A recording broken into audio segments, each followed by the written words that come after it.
తప్పులని తల్లి కొడుకుల దగ్గర పెట్టుకొని మీనా మీద పడతారేంటి? మనోజ్కి ఎలాగో మేనర్స్ లేదు. అంత పెద్ద ఆవిడ ఆంటీకేమైంది? శృతి, ఇంకాపు. అత్తయ్య గారు వింటే బాగుండదు. రోహిణి వింది కదా, వెళ్ళి చెప్తుందిలే.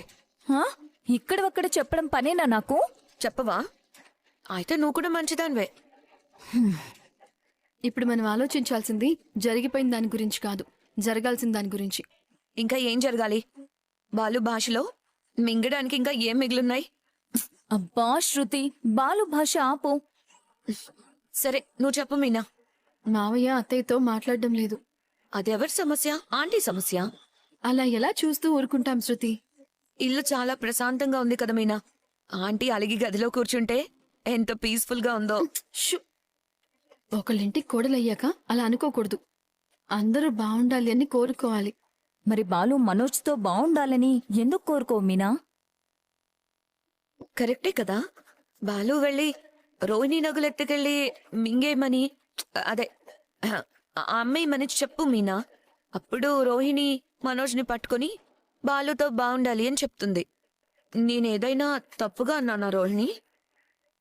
శృతి, సరే ఓకే, లీవ్ ఇట్.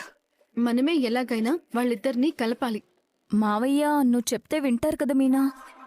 ఆంటీ నువ్వు చెప్తే వింటుంది కదా రోహిణి. ఆవిడేం వినదు. పాకెట్ మనీ ఇస్తే ఆవిడే వింటారు. నీకంత ఎగతాళిగా ఉందా శృతి? లేకపోతే ఏంటి? తప్పులని అమ్మ కొడుకులు చేస్తారు, అయినా అంకుల్ ముందు మాట్లాడాలా? నేను చచ్చినా ఒప్పుకోను. నేను మావయ్య గారితో మాట్లాడాను. ఆయన కూడా సర్ది చెప్పాలని చూశారు, కానీ మావయ్య వినడం లేదు. కాబట్టి అత్తయ్యకే సర్ది చెప్పాలి. ఎవరు చెప్పాలి? ఇందాక కాఫీ వాష్ బేసిన్లో పారబోస్తుంది, ఇప్పుడు మన మొహం మీద పారబోస్తుంది. నేనొక్కదాన్నే వెళ్తే అంత పని చేస్తారు. అందుకే మన ముగ్గురం కలిసి వెళ్దాం. నాకు డౌటే. మీనా చెప్పింది నిజమే. మనం ముగ్గురం వెళ్తే ఆవిడ తగ్గుతారు కదా. సరే వెళ్దాం, కానీ కాఫీ మాత్రం తీసుకురాకు మీనా. మనోజ్ గురించి నోరు జారినట్టు అత్తయ్య గురించి నోరు జారకు శృతి. అబ్బే, అయినా నేను మనోజ్ గురించి ఏం నోరు జారలేదు, ఉన్నదే కదా చెప్పాను. ఇలాగే మాట్లాడద్దని రోహిణి చెప్పింది. సరే ట్రై చేస్తాను. శృతి కొంప ముంచేలా ఉంది. కొంపలు ముంచింది మీ ఆయనే కదా రోహిణి. అయ్యో శృతి, పదండి. ఏంటి ముగ్గురు కట్టకట్టుకుని వచ్చారు? ఏం ఆంటీ, మీ ముగ్గురం కలిసి రాకూడదా? కారణం లేకుండా ఇలా రారు కదా. మీతో మాట్లాడాలని వచ్చామత్తయ్య. అది కనబడుతోంది గాని చెప్పండి, ఏం మాట్లాడాలనుకుంటున్నారు? మీనా, ఆంటీతో మాట్లాడాలని తీసుకొచ్చావుగా, మాట్లాడు. ఓహో, మీ ఇద్దరిని కలేసుకొచ్చింది ఈవిడేనా? నా గురించి ఏమైనా చాడీలు చెప్పిందా, లేకపోతే రోహిణి ఇచ్చిన 2 లక్షల గురించి చెప్పిందా? ఆంటీ, ఆ విషయం నాకు కూడా తెలుసు, కానీ ఇంకా 2 లక్షలు ఇవ్వాలిగా మరి. నేను కొన్ని రోజుల్లో ఇస్తానని చెప్పాను కదా శృతి. ఇప్పుడు ఆ విషయం మాట్లాడడానికి మనం ఇక్కడికి రాలేదు. అత్తయ్యని మావయ్యతో మాట్లాడమని చెప్పడానికి వచ్చాం. నేనెందుకు మాట్లాడాలి? నాతో మాట్లాడినా ఆయన చెప్పేశారు కదా. తినాలని వచ్చి పక్కన కూర్చుంటే లేచి వెళ్లిపోతున్నారు. నేనేదైనా చెప్పాలని ప్రయత్నించినా మొహం చాటేస్తున్నారు. చివరికి నాకు చెప్పాల్సినవి కూడా ఇదిగో ఈ ఇంటి మహారాణి ఈవిడికే చెప్తున్నారు. ఇక నేనెందుకు? మొత్తానికి అనుకున్నది సాధించింది. నీకిదే కదా కావాల్సింది? నీకు సంతోషమే కదా? మీరేం మాట్లాడుతున్నారు అత్తయ్య? నేను ఈ ఇంటికి ఒక కోడలిగా కాపురం చేయడానికి వచ్చాను, అంతేకాని నా మనసులో ఎలాంటి చెడుద్దేశము లేదు. నీ కాపురం బాగానే ఉంది, కానీ నీ వల్లే మిగిలిన వాళ్ళ కాపురాలు కూలిపోతున్నాయి. Aunty, this is not the proper way to talk to Meena. Oh sorry, మీకు ఇంగ్లీష్ రాదు కదూ. ఒక అత్త కోడలతో మాట్లాడే పద్ధతి ఇది కాదు. ఏంటి నువ్వు ఇంగ్లీష్లో నాకు పద్ధతులు చెప్తున్నావు? లేకపోతే ఏంటంటీ, ఇందులో మీనా తప్పే ఉంది? ఈ పర్టికులర్ సిచ్యుయేషన్ లో కోపం రావాల్సింది మీనాకి. తన నగలు మీరు తీసుకెళ్లారు. తన నగలేంటి? అవి మనింటి నగలే అనే హక్కుతో తీశాను. అదే హక్కుతో మీ నగలిచ్చుండాల్సింది కదా ఆంటీ. అలా ఇవ్వకపోగా మళ్ళీ మీనా మీద నిందేశారు. ఇప్పుడు అవన్నీ ఎందుకు మాట్లాడుతున్నావు శృతి? అత్తయ్య, జరిగిందేదో జరిగిపోయింది. మీరొకసారి మావయ్య గారితో మాట్లాడండి. ఎలా మాట్లాడమంటావు రోహిణి? నేనాయన ముందుకొస్తే ఆయన మొహం చాటేస్తున్నారు కదా. నన్ను మరీ దొంగలాగానో రాక్షసులాగో చూస్తున్నారు. నాకు మాత్రం పౌరుషం లేదా ఏంటి? ఆంటీ, ఇది సిల్లీ మ్యాటర్. దీన్ని మీరు భూతద్దంలో పెట్టి చూడకండి. అత్తయ్య, మీరు నన్నేమన్నా నాకు అలవాటైపోయింది. నేను పట్టించుకోను. ఇప్పుడు మీరిద్దరూ మాట్లాడుకోకుండా ఉంటే మాకే ఏదోలా ఉంది. మీరు వెళ్ళి మావయ్యతో మాట్లాడి చూడండి. మావయ్య ఖచ్చితంగా మీతో మాట్లాడతారు. అలా కూడా చేయాల్సిన అవసరం లేదు. ఒక పని చేయండి, జరిగిన పొరపాటుకి మీనాని క్షమించమని ఒక్క మాట అడగండి. ఆటోమేటిక్గా అంకుల్ వచ్చి మీతో మాట్లాడేస్తారు. ఓహో, ఈ మాట నిన్ను నాకు చెప్పమని ఇది తీసుకొచ్చిందా? అర్థమైందమ్మా. ఏం తెలివితేటలే నీవి. నేనెందుకు అలా చెప్తానత్తయ్య? మీ నుంచి నేను ఎలాంటి క్షమాపణ ఆశించట్లేదు. మీనా చెప్తే నేను మీకు చెప్పే అంత చిన్న పిల్లని కాదు.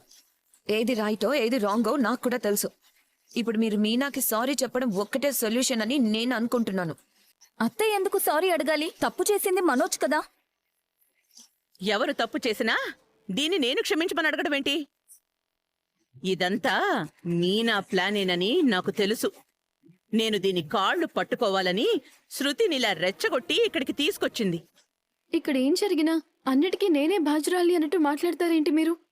మావయ్య గారు మీతో మాట్లాడడం లేదని, మీ ఇద్దరి మధ్య సంధి కుదర్చాలని మీకు నచ్చ చెప్పి మిమ్మల్ని ఇక్కడి నుంచి తీసుకువెళ్లి మావయ్యతో మాట్లాడించాలనే వచ్చాం తప్ప నాకు వేరే దురుద్దేశమేం లేదు.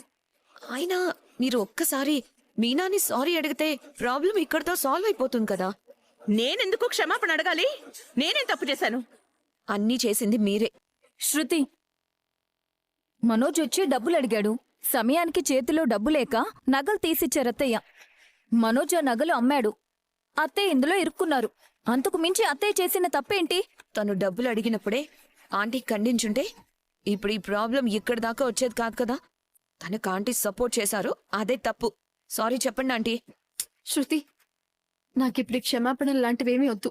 ఓహో, నువ్విప్పుడు నాకు క్షమాభిక్ష పెడుతున్నావా? ఏ నాటకాలు ఆడుతున్నావే?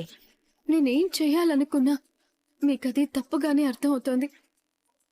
మీరిలా మాట్లాడితే నాకేం చేయాలో కూడా తెలియడం లేదు. అమాయకురాల్లా నటించుకే. నీ గురించి నాకు బాగా తెలుసు. మీనా, ఇందులో ఆంటీ తప్పుందని క్లియర్గా అర్థమవుతుంది. కానీ ఆంటీ నిన్ను సారీ అడగడానికి ఇష్టపడట్లేదు. చూడండి ఆంటీ, మీరు మీనాకు సారీ చెప్తేనే ఈ ప్రాబ్లం సాల్వ్ అవుతుంది. ఇదొక్కటే దీనికి సొల్యూషన్. నేను చెప్పాను. ఇక మీరే ఆలోచించి మీరే నిర్ణయం తీసుకోండి. మీనా, వెళ్దాం పదా. చూసావా శృతి ఎలా మాట్లాడుతోందో? తప్పంతా నాది అయినట్టు నన్ను చెడ్డదాన్ని చేస్తోంది. వాళ్ళ గురించి పట్టించుకోకండి. నాకు మీ గురించి తెలుసు.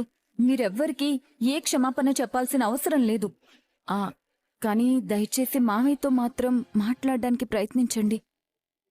నేను మాట్లాడాలని అనుకుంటున్నాను రోహిణి, కానీ ఆయనే నాతో మాట్లాడడం లేదు. అందుకే నేను కూడా ఆయనకెప్పుడు మాట్లాడాలనిపిస్తే అప్పుడే మాట్లాడనీలేని వదిలేశాను.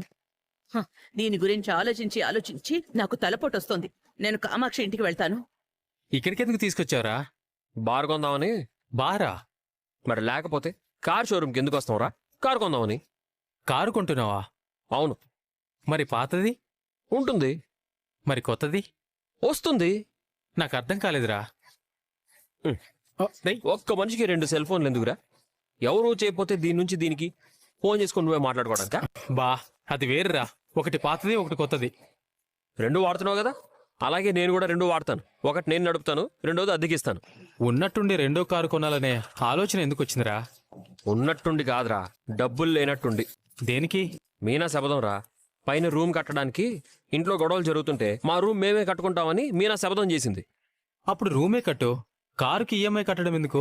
రూమ్ కట్టాలంటే 5-6 లక్షలు కావాలి. కారు కొనాలన్నా డౌన్ పేమెంట్ కోసం 2-3 లక్షలు కావాలి. మీనా నగలు ఎత్తికెళ్ళి అమ్ముకున్నందుకు మనోజ్ గారు 2 లక్షలు ఇచ్చాడు. మొత్తం 4 లక్షలు కదరా?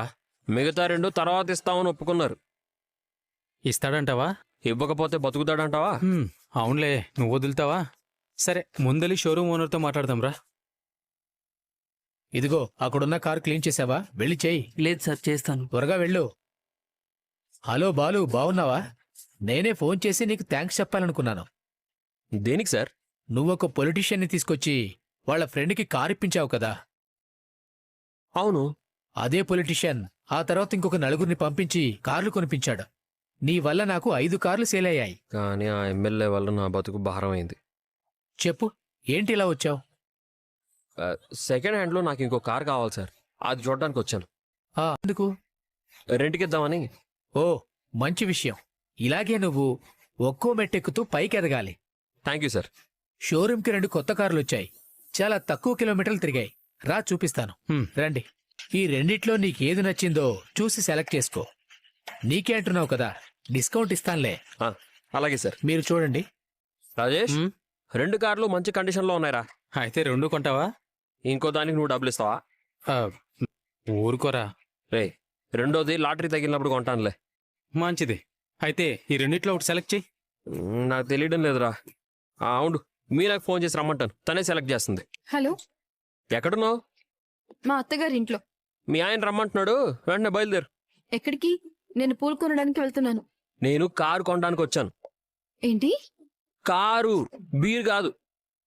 ఎక్కడా? పూలు అమ్మే చోట. అబ్బా, మీరెక్కడున్నారు? మనం ఇంతకు ముందు కారు కొన్న షోరూంలోనే. తొందరగా రా, నువ్వే సెలెక్ట్ చేయాలని కారు కోరుకుంటోంది. మీ కారు కూతలు బాగున్నాయి, వస్తున్నా. ఏంటదినా నిప్పులు కక్కుకుంటూ వస్తున్నావు? ఏమైంది? నాకొస్తున్న కోపానికి ఆ ఇద్దరి పీకల మీద కాలేసి తొక్కాలనిపిస్తోంది. మళ్ళీ అన్నయ్యతో గొడవ పడ్డావా? అసలు ఆయన నాతో మాట్లాడితేనే కదా గొడవ పడ్డానికి. ఇంట్లో నేను ఇటుపోతుంటే ఆయన అటుపోతున్నారు. కనీసం నాకేసి చూడు కూడా చూడడం లేదు. భార్యాభర్తల మధ్యలో ఇవన్నీ సహజమే వదినా. మనమే సర్దుకుపోవాలి. అప్పుడప్పుడు మీ రంగారావు అన్నయ్య కూడా నాతో అలాగే ఉంటారు. తర్వాత ఆయనే వచ్చి మాట్లాడతారు. బాధపడుకో. సత్యం అన్నయ్య నీతో మాట్లాడకుండా ఎక్కువ రోజులు ఉండలేరులే. ఇప్పుడు నా సమస్య అది కాదు కామాక్షి. నాకు కోడలొచ్చింది కదా. ఎవరు? మీనానేనా? ఏంటబ్బా, ఇంకా మీనా పేరు తీలేదు అనుకుంటున్నాను. తీసావా? మీనా కాదు, నా ఆఖరి కోడలు. రవిగణ్ణి ప్రేమించి పెళ్లి చేసుకున్నా ఆ డబ్బుడ. అయ్యో, చిచి చిచి, నేనేంటా బాలుగళ్ళ మాట్లాడుతున్నాను? అర్థమైందిలే, శృతియేగా. అవును. తనతో సమస్య ఏముంది? బాగా డబ్బున్న అమ్మాయి అని నువ్వు శృతిని నెత్తిమీద పెట్టుకుని తిరుగుతావు కదా.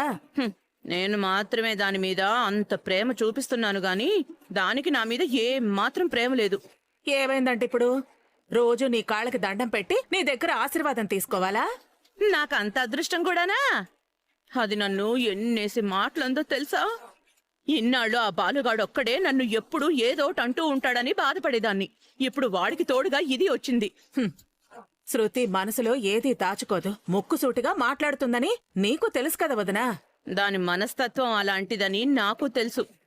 అది కాదు కామాక్షి, అది మనసులో ఉన్నది పూసగుచ్చినట్టు మాట్లాడుతుంటే నిన్ను చూస్తూ కూర్చుంటే ఇప్పుడు వచ్చే ఏకంగా ఆ పూల కొట్టు దానికి నన్ను క్షమాపణ చెప్పమంటుంది. నేనేదైనా మాట్లాడితే నాకే ఎదురు చెప్తుంది.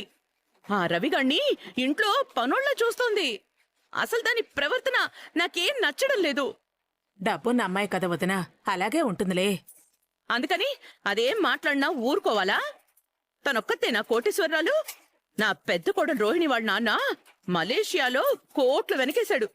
అక్కడ వాళ్లకున్న ఆస్తుల గురించి చెప్తే ఇక్కడ కళ్ళు తిరిగి పడిపోతుంది. కానీ రోహిణి ఎప్పుడైనా నాతో అలా డబ్బున్న అమ్మాయిలా ప్రవర్తించిందా? నేను చూసి తీసుకొచ్చిన అమ్మాయి కదా. రోహిణి విషయంలో నువ్వు చాలా అదృష్టవంతురాలివి వదినా. తప్పు చేశాను, చాలా పెద్ద తప్పు చేశాను. శృతితో ప్రేమగా ఉంటూ చాలా పెద్ద తప్పు చేశాను. అందరూ అత్తల్లాగే దాంతో నేను కూడా కఠినంగా ఉండాల్సింది. అప్పుడు తెలిసేది నేనంటే ఏంటో. పోన్లే, నువ్వైనా ఏం చేస్తావ్? డబ్బున్న అమ్మాయి కదా అని వెనకేసుకొచ్చావు. ఇప్పుడు తన బుద్ధి నచ్చట్లేదని నా దగ్గరకు వచ్చి బాధపడుతున్నావు. డబ్బుంటే తనేమైనా ఒక్క రూపాయి అయినా ఇస్తుందా? రోహిణి చూడు, నెల నెలా నాకు 5,000 ఇస్తుంది. రోహిణి మంచి కోడలు. ఈ శృతి వల్ల నాకు పైసా లాభం లేదు. రాను రాను నాకు ఆ శృతి అంటేనే విసుగొస్తోంది. దీని సంగతి నేను చెప్తాను. ఏం చేయాలనుకుంటున్నావేంటి? ఇంట్లో ఉన్న గొడవలన్నీ సద్దుమణిగాక అప్పుడు శృతిని ఎక్కడుంచాలో అక్కడుంచుతాను. ఓ, ఈ గొడవలు సద్దుమణగాలి అంటే నీకొక పరిష్కారం చెప్పనా? ఏంటది? స్వామీజీ దగ్గరికి వెళదాం. ఇప్పుడు జరిగిందంతా చెప్దాం. ఏదో ఒక మంత్రం వేసి నిమ్మకాయ ఇస్తారు. అది తీసుకొచ్చి నువ్వు మీ ఇంట్లో పూజ గదిలో పెట్టు. నీ సమస్యలన్నీ తీరిపోతాయి. ఓ, నువ్వు ఉండు కామాక్షి. ఆ మనోజ్ గడు చేసిన దానికి నేను సమస్యల్లో పడకుండా ఉండాలని నీ దగ్గరికొస్తే నువ్వు ఆ స్వామి దగ్గరికి తీసుకెళ్లి నన్నింకా పూర్తిగా సమస్యల్లో పడేలా చేసేసావు. నీకు మంచి జరిగితే నేను గుర్తురాను, కానీ ఏదైనా చెడు జరిగితే మాత్రం నేనే గుర్తొస్తానే. ఏంటోలే కామాక్షి, మనసేం బాగోలేదు. ఆయన నాతో మాట్లాడడం మానేసినప్పటి నుంచి ఎవరితో ఏమీ మాట్లాడాలనిపించట్లేదు. ముందు ఆ శృతిని దారిలో పెట్టాలి, ఆ తర్వాత మిగిలిన వాళ్ళందరూ దారిలోకి వస్తారు. సరే సరే ఉండు, నేను వెళ్ళి కాఫీ పెట్టి తీసుకొస్తాను. త్వరగా తీసుకురా, తల పగిలిపోతోంది. రేయ్, గుడి చుట్టూ తిరిగినట్టు కార్ల చుట్టూ తిరుగుతున్నావేంట్రా? మీనా సెలెక్ట్ చేస్తుందిలే. పెళ్లి చూపులకి ఇద్దరు అందమైన అమ్మాయిల్ని ఒకేసారి కూర్చోబెట్టినట్టుందిరా. రెండు నచ్చాయి. అయితే ఇద్దరు అందమైన అమ్మాయిని పెళ్లి చేసుకోలేవుగా, ఎవరినో ఒకరినే చేసుకునేది. నువ్వు కూడా ఏదో ఒకటి సెలెక్ట్ చెయ్యి. అసలు ఈ రెండిట్లో నీకేది నచ్చిందిరా? నాకు ఇది నచ్చింది. మరి మీనా ఏమంటుందో? తప్పకుండా రెండోదే బాగుంది అంటుంది. నేనే సెలెక్ట్ చేస్తే దానికి రివర్స్ లో సెలెక్ట్ చేస్తుంది. చూస్తూ ఉండు. యాండి కార్లేవి? ఇవి రెండు బరెలా కార్లే. అబ్బా, మీరు సెలెక్ట్ చేసిన కార్లేవి అంటున్నాను. నేను ఇద్దరు అందమైన అమ్మాయిల్ని చూశాను. ఆ వీడికి ఈ రెండు కార్లు నచ్చాయమ్మా. వీటిలో నీకేది నచ్చిందో చెప్పు. రే ఆ? చూడరా, నాకు నచ్చింది తనకు నచ్చదు. నాకు ఆ కారు నచ్చిందండి. చెప్పానా నాకేది నచ్చితే దానికి రివర్స్ లో నచ్చుతుందని? అలాంటిదేం లేదు, నిజానికి రెండూ బాగున్నాయి. ఇక రండి వెళ్దాం. బాగున్నాయని చెప్పి వెళ్దాం అంటావేంటి? బాగుండదు